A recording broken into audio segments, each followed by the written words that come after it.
को मारना ही असली आनंद की प्राप्ति है, ना कि मन के वश में आकर के आप अपनी चैन, सुख, शांति, आनंद ये सब का आपसे छीन लिया आपका मन।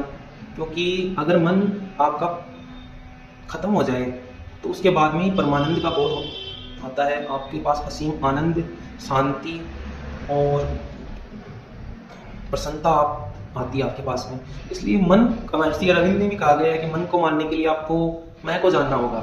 ये भौतिक वस्तुएं होना मैं नहीं है, मैं होना मैं है, मैं ही मन हूँ, ना कि मेरे पास ये सब है। अहंकार का मूलभूत कारण है मैं का मैं होना। अगर कोई कलेक्टर है, आपको एक एग्जांपल देता हूँ, उसका पद छीन जाए उससे, तो उसका मन उस कलेक्टर के पद से संरेखित हो गया, इसलिए उसमें अहंकार आता है, ना कि उसके पास वो चीजें हैं जो उस पद को स्थापित करती हैं। लाइक आप ये समझिए कि मैं होना मन है। अगर मन नहीं होगा और आपके पास सब कुछ है, तभी आप उस चक्रव्यूह में नहीं फंसते हैं जो कि आपको पीड़ा देता है। धन्यवाद दोस्तों।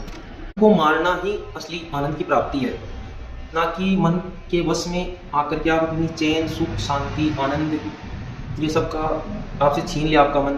क्योंकि अगर मन आपका खत्म हो जाए तो उसके बाद में ही परमानंद का बोध आता है। आपके पास असीम आनंद, शांति और प्रसन्नता आती है आपके पास में।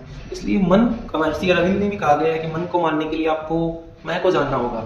ये भौतिक वस्तुएं होना मैं नहीं है, मैं होना मैं है, मैं ही मन हूँ, ना कि मेरे पास ये सब है। अहंकार का मूलभूत कारण है मैं का मैं होना। अगर कोई कलेक्टर है, आपको एक एग्जांपल देता हूँ, उसका पद छीन जाए उससे, तो उसका मन उस कलेक्टर के पद से संरेखित हो गया, इसलिए उसमें अहंकार आता है, ना कि उसके पास वो चीजें हैं जो उस पद को स्थापित करती हैं। लाइक आप ये समझिए कि मैं होना मन है। अगर मन नहीं होगा और आपके पास सब कुछ है, तभी आप उस चक्रव्यूह में नहीं फंसते हैं जो कि आपको पीड़ा देता है। धन्यवाद दोस्तों।